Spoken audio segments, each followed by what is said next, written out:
কিয়ামতের দিন আল্লাহ তাআলা প্রত্যেক নবীকে জিজ্ঞেস করবেন যে তুমি কি তোমার উম্মতের কাছে আমি যা যা পৌঁছাতে বলেছিলাম পৌঁছিয়েছো?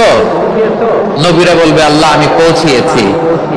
নবীদের কথা ঠিক কিনা সত্য কিনা এর সপক্ষে তখন বিশ্বনবী সাক্ষী দিবেন। সুবহানাল্লাহ পড়েন। এজন্য রব্বুল আলামিন বলেন ফাকাইফা ইযা জিনা মিন কুল্লি উম্মাতিন বিশাহীদিন ওয়া জিনা বিকা আলা হাউলাই শাহীদা।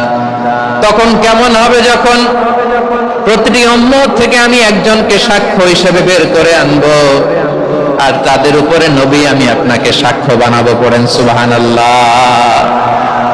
তাহলে সব উম্মতের ব্যাপারে সেই উম্মতের নবীরা সাক্ষ্য দিবে আর ওই নবীদের উপরে আমাদের নবী বিশ্বনবী সাক্ষ্য দিবেন। সুবহানাল্লাহ পড়েন। এজন্য বিশ্বনবী হচ্ছেন শাহিদ। শাহিদের আরেকটা ব্যাখ্যা হচ্ছে বিশ্বনবী সাল্লাল্লাহু আলাইহি ওয়াসাল্লাম আমাদের সাক্ষীর উপরে তিনি সাক্ষী দিবেন। তিনি নবীদেরও সাক্ষী আবার আমাদের উপর উম্মতের উপরও সাক্ষী। সুবহানাল্লাহ পড়েন।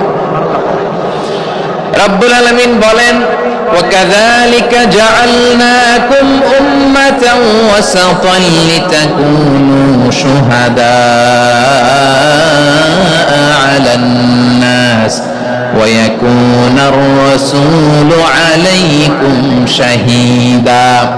আর অনুরূপভাবে আমি তোমাদেরকে মধ্যমপন্থী উম্মত হিসেবে তৈরি করেছি, প্রেরণ করেছি। ব্যালেন্সড উম্মাহ, মধ্যমপন্থী উম্মাহ হিসেবে প্রেরণ করেছি যাতে করে তোমরা সবার উপরে সাক্ষ্য দিতে পারো আর যাতে তোমাদের নবী হতে পারে তোমাদের উপরে সাক্ষ্যদাতা। পড়েন সুবহানাল্লাহ। আমরা হচ্ছি ব্যালেন্সড উম্মাহ, আমরা সবার ব্যাপারে সাক্ষ্য দিব আর আমাদের উপর সাক্ষ্য দিবে স্বয়ং বিশ্বনবী। সুবহানাল্লাহ পড়েন। তাহলে আমাদের নবী নবীদের উপরও সাক্ষী, আমাদের উপরও সাক্ষী।